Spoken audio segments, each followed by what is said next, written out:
When replacing a Schwintek controller on a MyRV system, first label your various connections to make reconnecting go more smoothly. Then, remove your motor harnesses from motor 1 and motor 2 and your extend and retract signal wires.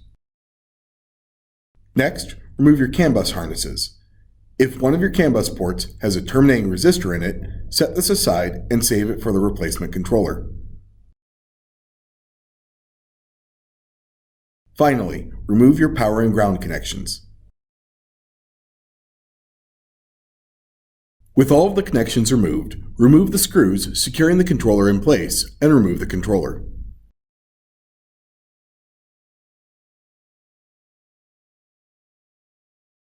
Secure the new controller in the same place, being careful not to over-tighten the screws, as this could break the mounting holes on the controller.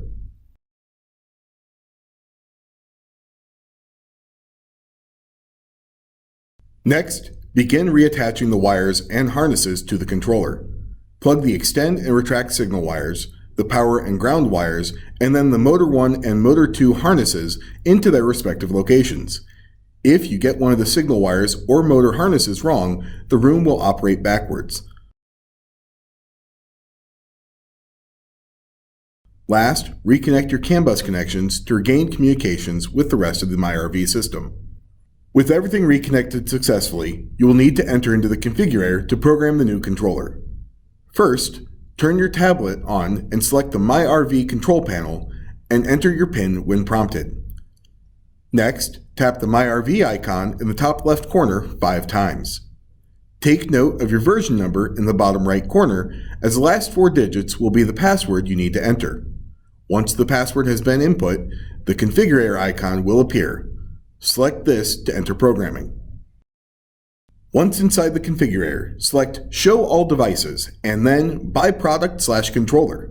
Select your in-wall slide control and then select the Unknown Polarity Reversing Relay. When the display for the relay appears, select Rename and then Group. Under Group, you will select Slide, and then under Name, you will select which slide you wish to label this relay as. When finished, press Send, and this will save your choices. You can see the icon change from Unknown to the label you chose. This will indicate you have been successful.